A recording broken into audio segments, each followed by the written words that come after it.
I have never traveled this far to conduct a podcast. I flew in this morning from the US to Paris to meet with Florian. We had met 2 weeks ago at the Montgomery Summit in Santa Monica, California. Yeah. And here we are in your office. Florian, I'll have him introduce himself. But AI news is like 24/7.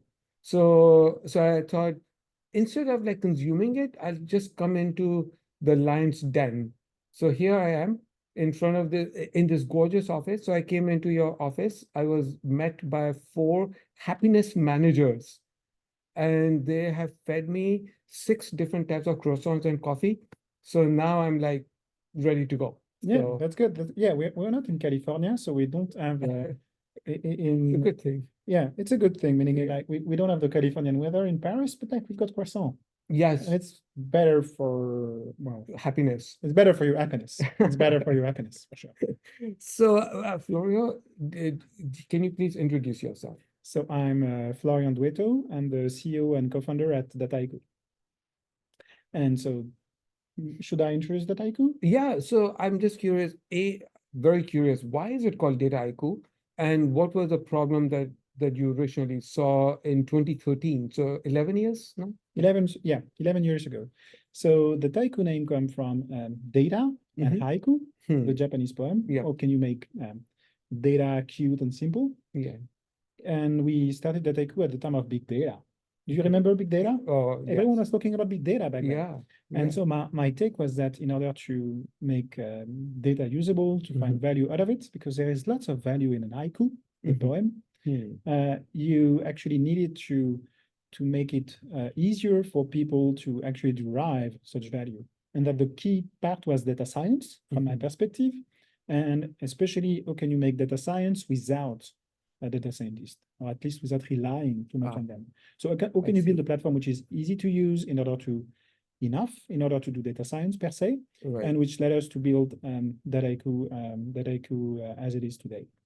So basically democratizing. Yeah, data democratizing science. data science, ML, AI. I see. And in order to do that, I think you've got 2 major issues. First, you need to be able to get your data, and not just the data as it is. You need to be able to be very flexible in terms of transforming the data. Because if you need to ask for data, for clean data before starting, you actually never start. So how can you build a platform where building data, getting data is super simple? And so we built within Dataiku this gorgeous data prep and analytics capabilities and platform. And then indeed, or you build models and move them to production. If you build models and it's just a notebook, and if it requires a few months to move to production, you also lost something. So how can you build a platform which is both an AutoML platform and integrated with a continuous MLOps platform? And so that's how we built the initial value proposition of Dataiku back 10 years ago, as a platform where you can do data prep, MLOps, all integrated. I see. And automated. And automated, yeah. I see. Got it. Where were you at that time? Where were you working in 2013? Or what were you doing? In 2012, right before Dataiku, I was working as kind of like a consultant in various tech companies. They were all building their data stack. They were at the various stage of development, ranging from like just kickstarting to, oh, can we scale or Hadoop cluster to petabyte kind of considerations, depending on where they were in their journey.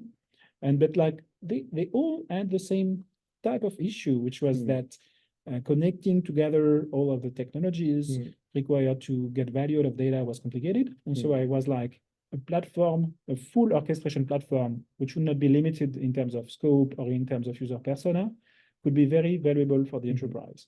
And I think that something that is true in the universe of data we're in is that this is never changing. Like every 2 or 3 years, there is a new technology popping in that you need to integrate in order for your data analytics and AI stack to be relevant. And as of last year, this was LLM. And in 2 years, it will be something else. Correct. Right. So we will come to that, because generative AI is such a force that's changing so much of what we do. But before we go there, so what is your North Star when you run Dataiku from day to day? What principles?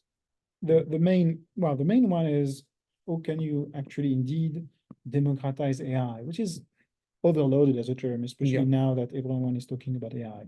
Mhm. But it's really how can you make the concrete value of data Yeah. as building analytics, ML, advanced projects Yeah. easy enough within an enterprise context. And in Mhm. order to do that, it ends up you never build something as one person, you build it as a team. Mhm. It's not about one given user profile, it's actually about the multiplicity of user profile. Mhm. And it's all about you actually build the end-to-end experience so that you can actually build your project till the end. If you I see. fail any of those dimensions, you Right. do not deliver the value of democratization from my perspective. I see. So user experience is a very important piece of the end-to-end. Yeah. From data prep to doing your machine learning build and your deployment all the way.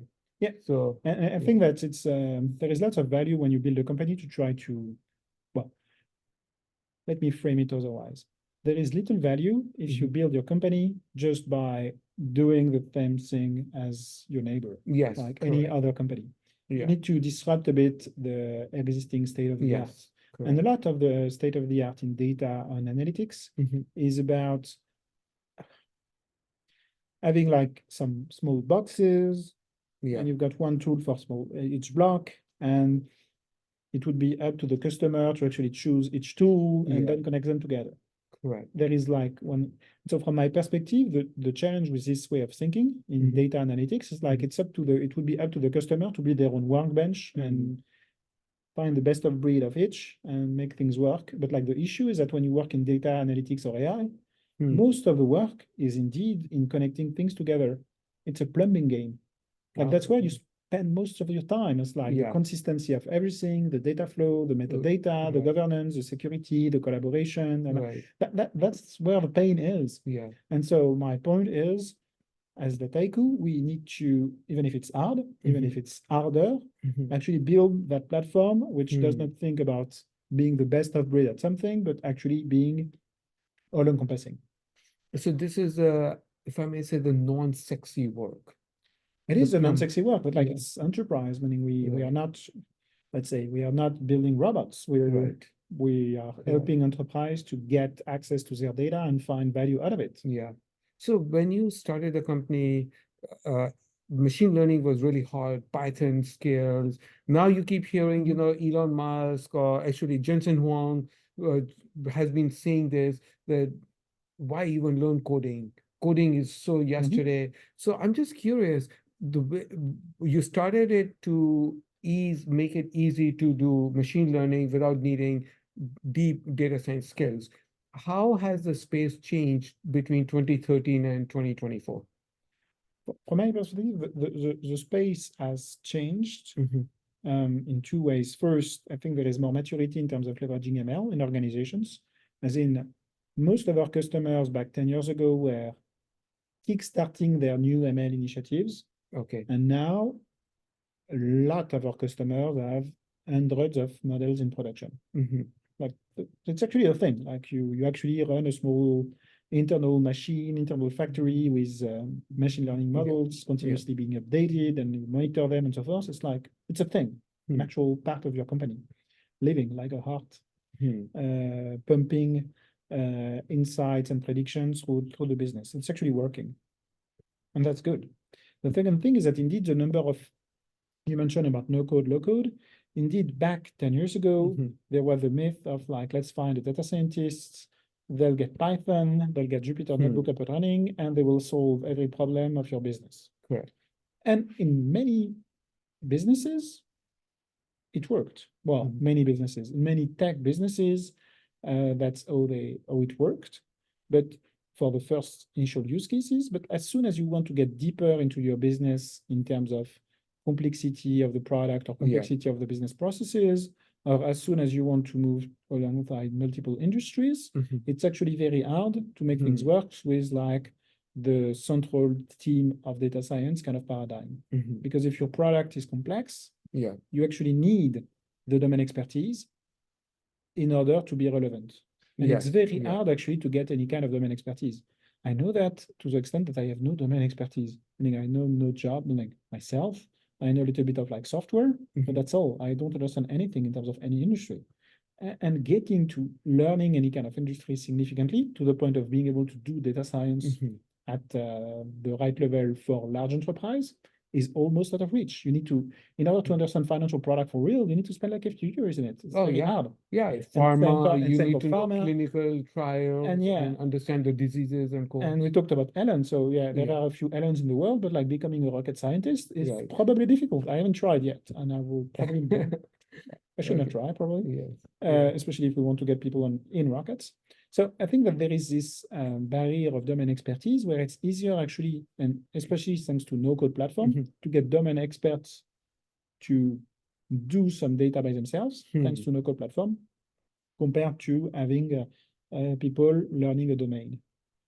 People coming from data, right out of school, learning a domain. And so my sense is that indeed the new capabilities coming from foundational models in terms of coding are just yet another extension on that, where more and more we see that we can build systems where you talk almost to the machine Hmm. and they build the first skeleton of a project Mhm. or get your data cleaned and so forth. And then maybe you interact with it in Yeah. order to refine it. There is still this notion of like back and forth and so Mhm. forth, but like indeed the way to interact with the machine is very different. And in our side, we apply it very specifically to the field of AI and building Mhm. models and so forth. But indeed, I agree, it might apply to almost any type of software. So, what I'm understanding is that the getting that domain knowledge is so critical for the success. So now when you've got domain experts and you've got data scientists who are coming from Mhm. technology. When you deploy Dataiku, are you taking Dataiku software into the business domain? Like, who is your ideal customer profile? Yeah, ideal customer profile, you've got very often this hub and spoke kind of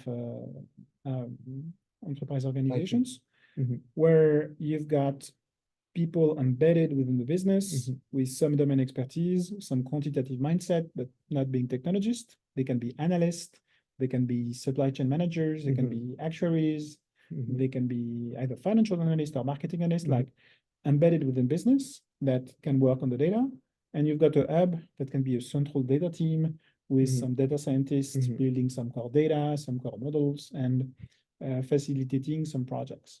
And so as a platform, we do help having a consistent organization, a consistent enablement through Mhm. all of those teams in order Mhm. to just accelerate the projects, enable some reuse, enable some overall governance of Mhm. this big machine, which is analytics and AI and ML within organizations. That is great. In fact, we have here Frederick. Do you want to come for a second? We have I'm William. oh, you're William. Ah, I see. I see. Ah, okay. So Who's Frederick? You're looking for Frederick? no. I just met him. He's a regional VP of sales. Oh, So, yes, yes. Frederick. Okay. Yes. Yeah. That is great. So So you started the recording of the podcast? yes, we are recording it right now. Yes. Yes. We are in recording, yes. Yes, we are very I much. set up the studio up there for you. Oh, But okay. we are Yes. mid in it, like, yeah.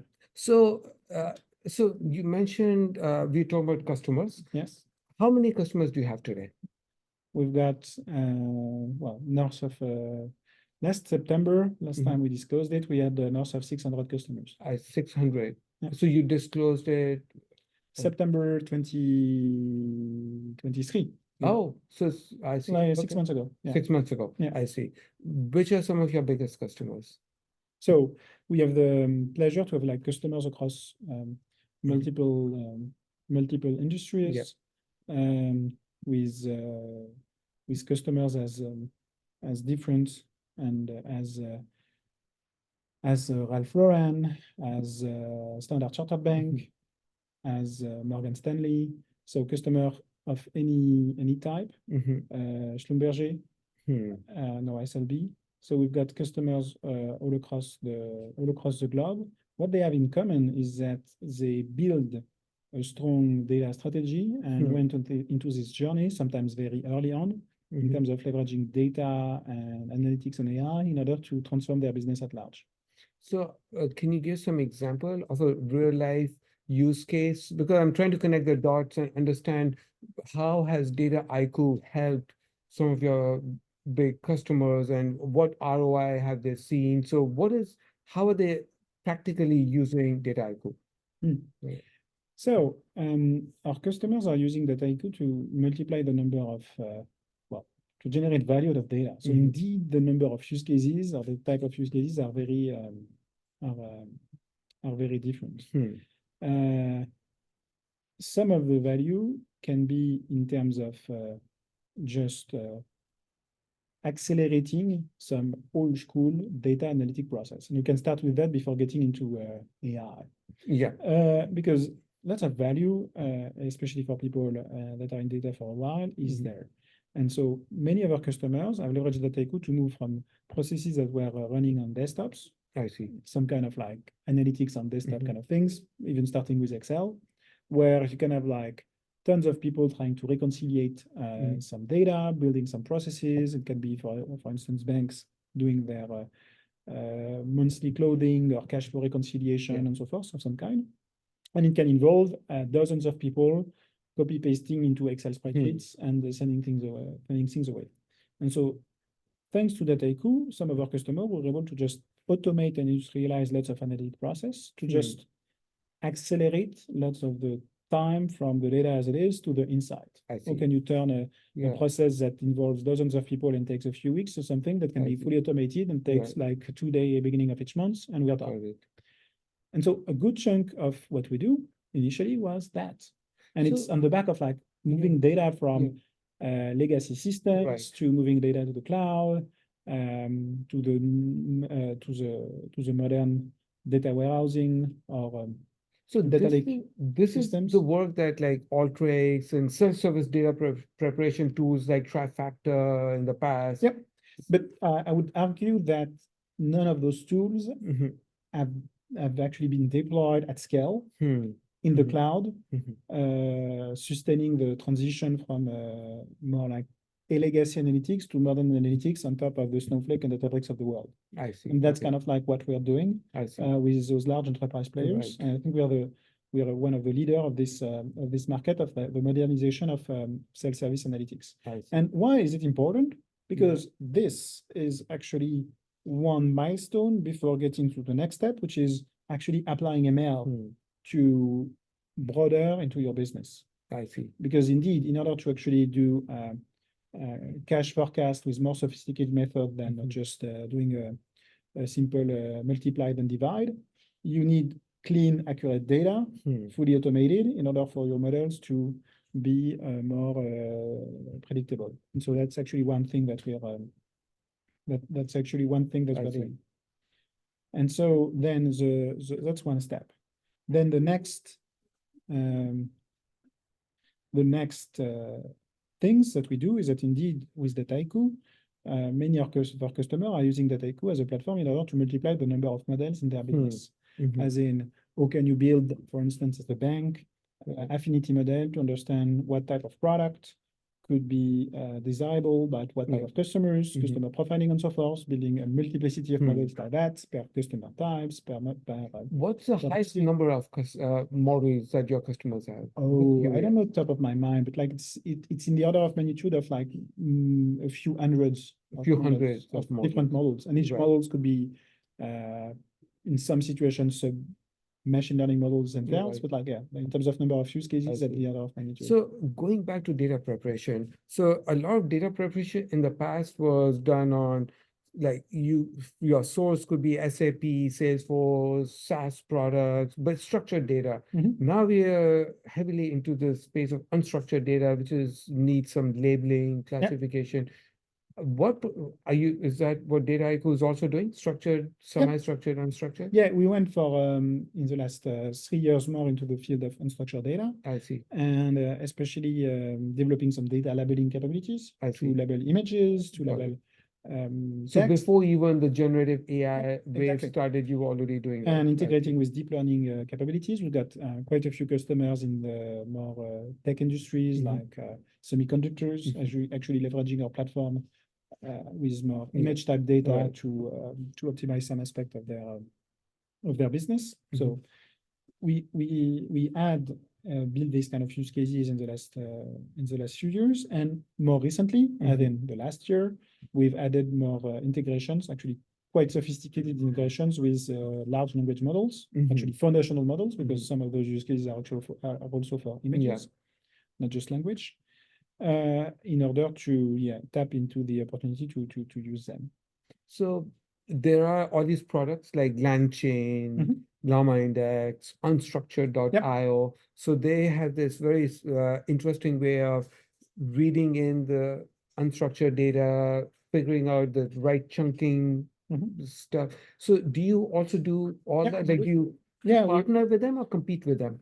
a bit of both, I because see. most of those products, Mhm. at least LangChain is actually mostly the open source platform. So we Yeah. integrate with most of the open source I see. technologies, I see. and we also provide and integrate with our platform in order to provide this visual layer so that you can actually Mhm. combine a vector database, your structured data, your unstructured document, put them together, Mhm. build a knowledge base or vector database from your data, structure it properly with all of your structured data, and make it available and use with the foundation model in order to actually build an app or extract information. So that's something we've built in the last. That's something we've built in the last few months. I see. It led to a new concept and akin to a new product for us, which we called LLM Mesh.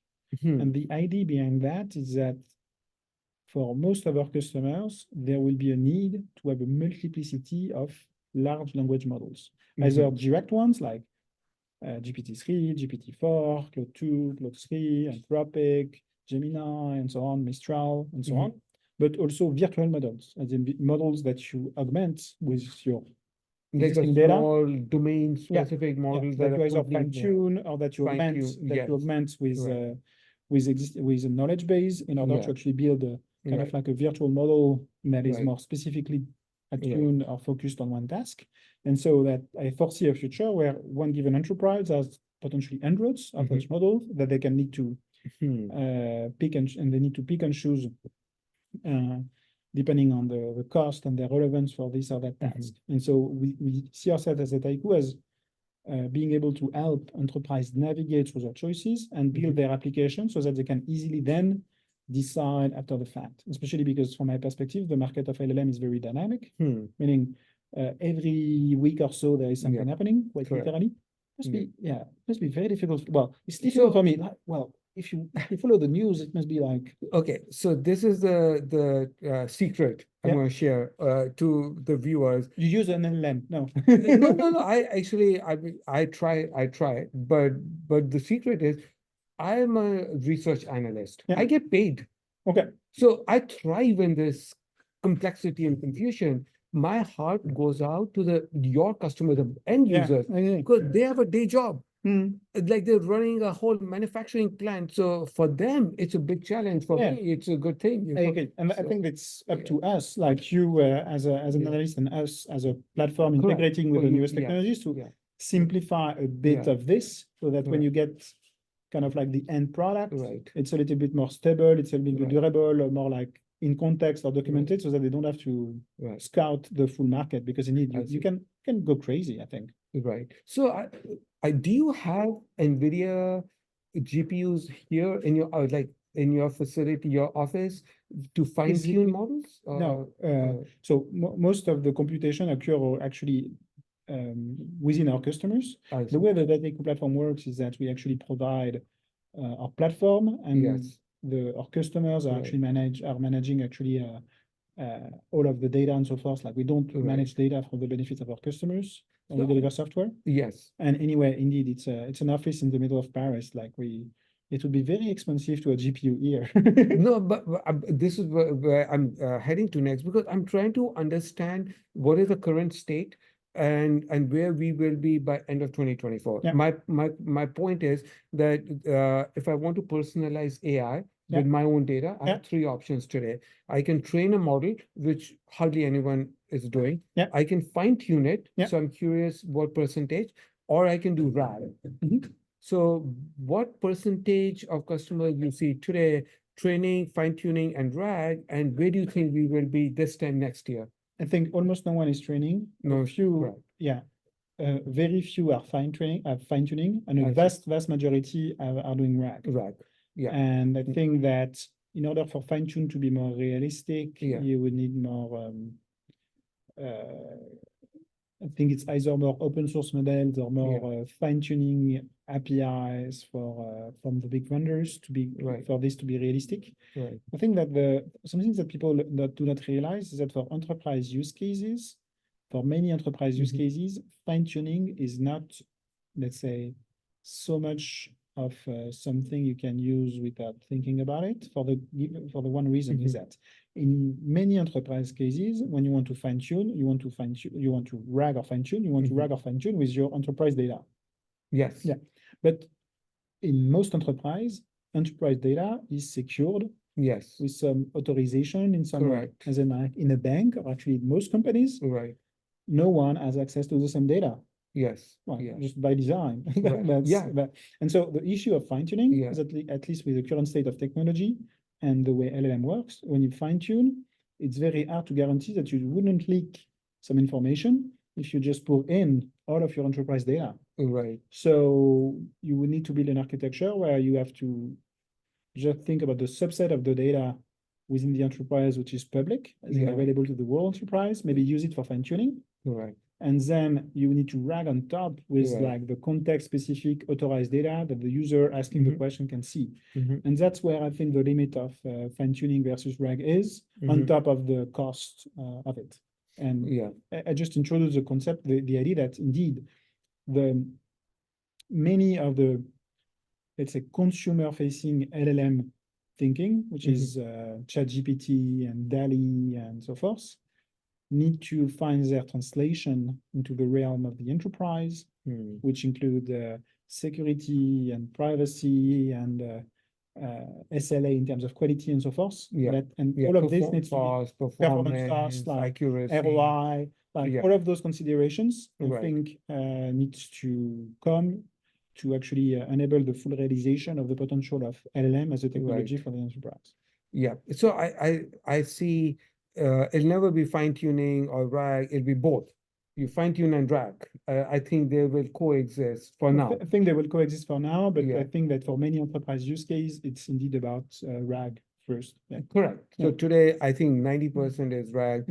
And the reason I was asking about like GPUs, because I see my clients have three options. They can either procure their own GPUs. That way, everything stays in-house, security, the training, they'll download Mixture 8x7B or whatever it is.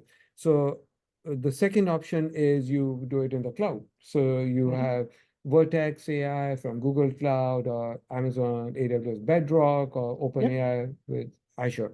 The third option is GPU as a service, but there things get a bit tricky because if you do a GPU as a service, you can get over the problem of acquiring GPUs because they're hard to acquire, and the cost is actually not that high. But then if you're in healthcare, it has to be HIPAA compliant. Yeah, and you get into some consideration of the providers and so forth. I think it's even beyond that, just compliance per se. It's also a consideration of the market, which is that to some extent, getting into the unstructured realm and getting into complex content or use case, you're opening up access to data, which was very hard to access before. Yeah. Because it was hidden or its complexity. Right. Let's say all of your R&D data, it's secure just because it's secure, but also because it's so complex that no one can read it.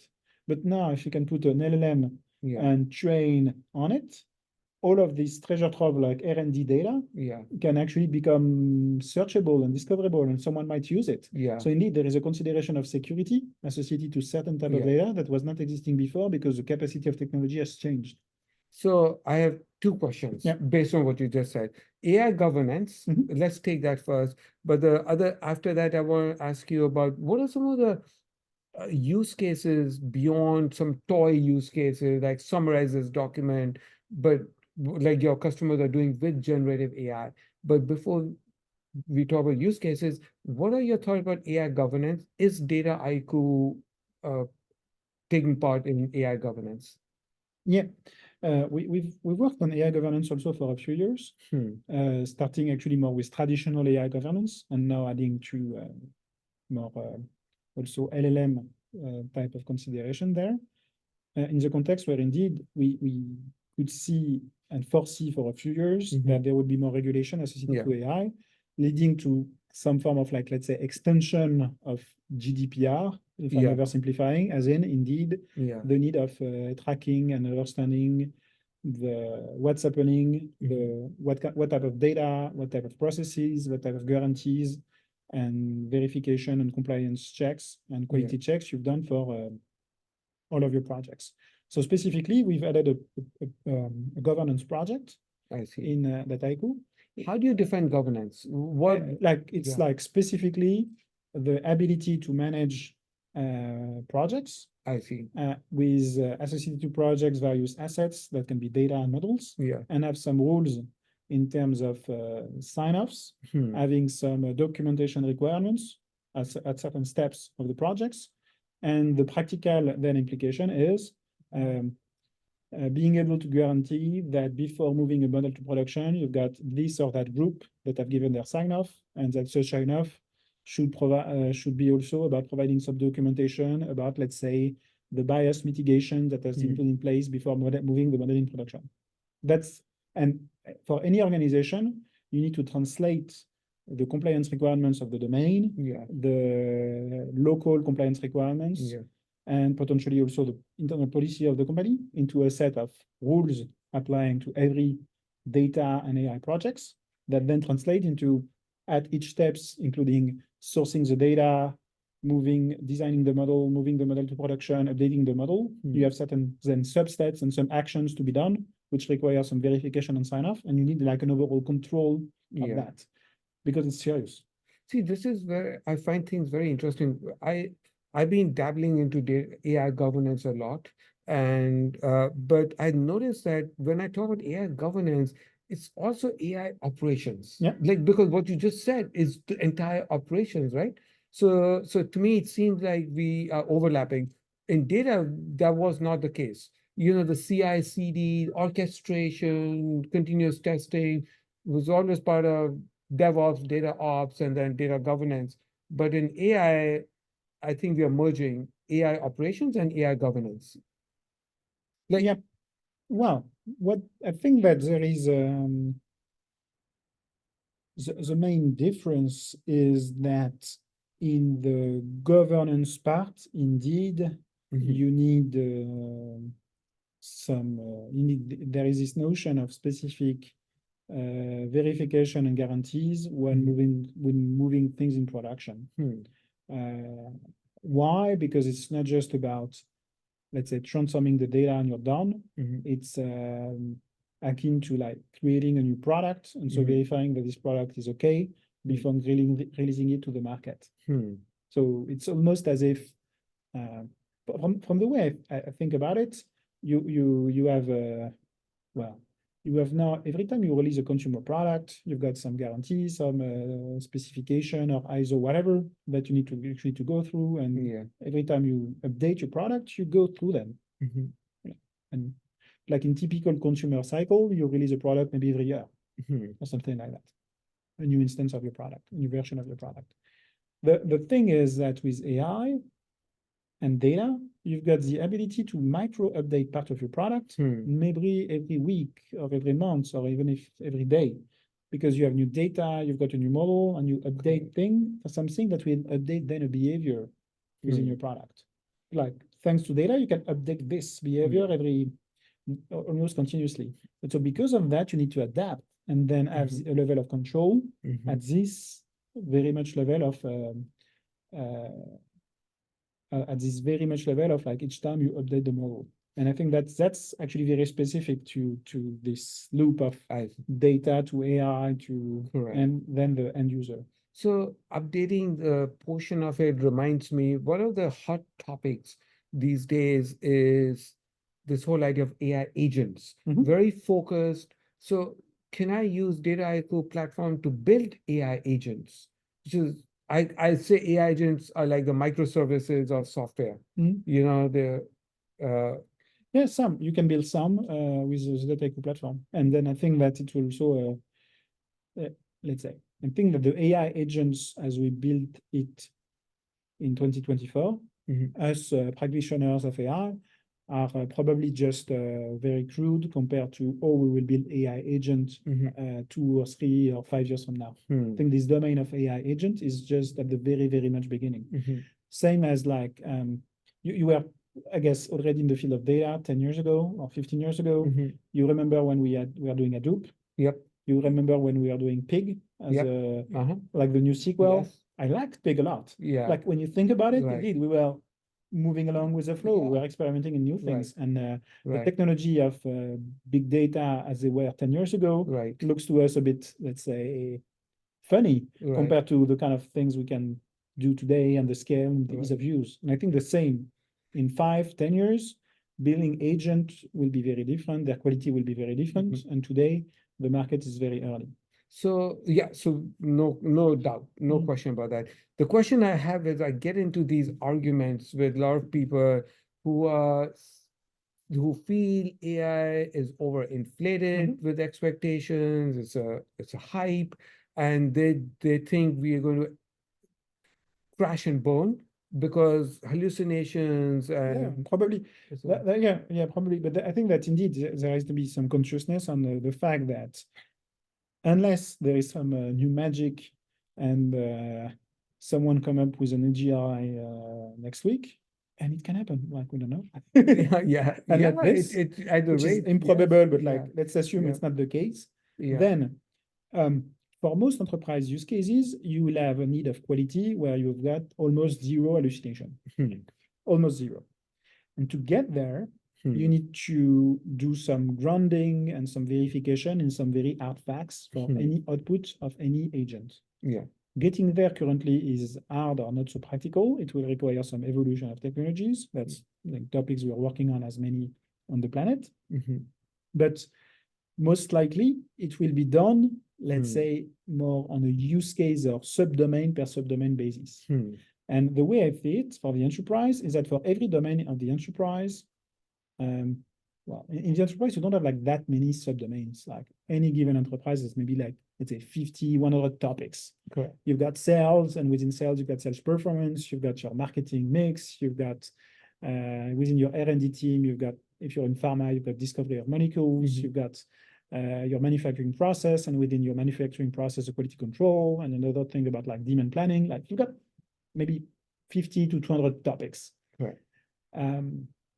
And so within each of those topics, you've got some core data sets that are the golden truths of like what's happening. You've got some you've got, as I mentioned before, you've got some traditional AI models, like predictive ML models being in production that have been built and can predict things about your business and that you trust. And those actually contain the truth of the business. So the main issue is like you need to reconciliate the foundational model, which has some essentially lots of unstructured data with this truth to make sure that when you output something with an agent, it's actually consistent with the actual truth of the business. Like the thing that is actually in the table, the actual number, because 32 and 28 are two very different numbers. And if you say 22 instead of 38 in some context, it would lead to, it would be very, very bad for the business.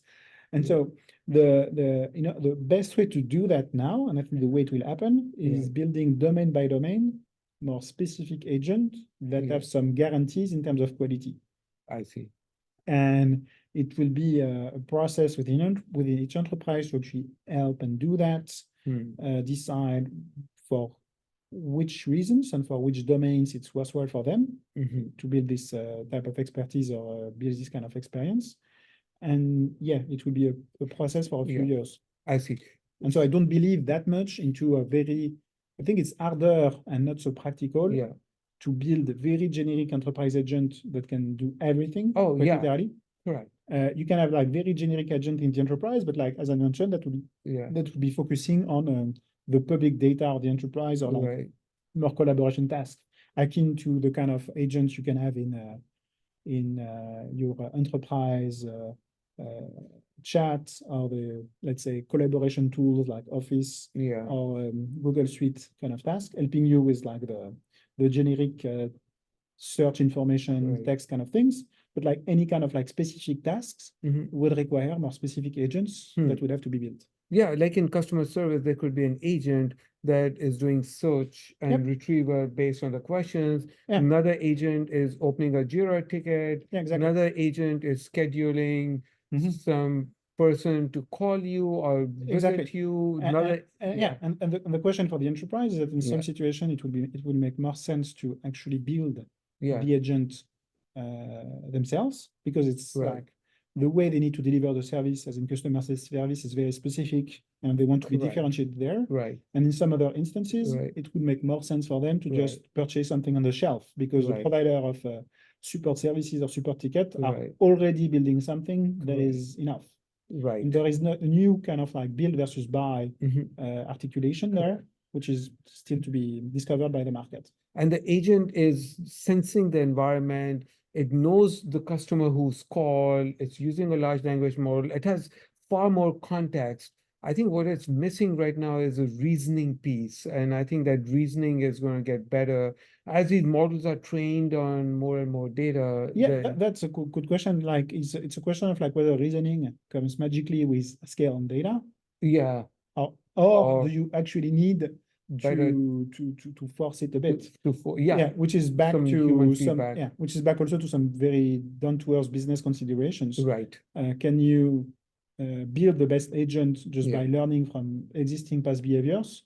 Or do you actually need to force some reasoning, as in some behaviors within the agent by some rules, which is done to, do you need to learn from the past, or do you just dictate how the agent should behave? Wow, very interesting. So there's a lot of work to be done in that space. It's fun. So earlier on I'd mentioned about use cases. Are Yep. there any customer use cases that you've seen that surprised you, like that gives you a glimmer of hope? Well, yeah, I think there is. So maybe I can talk a bit about the generative AI type of use cases. Yeah. Where indeed we see two categories of serious use cases these days. One are pertaining like customer relationships and customer management, which is a lot about getting to the last mile of personalizing the content for users by using generative AI. How can you turn a product recommender system into a very personal messaging system, for instance?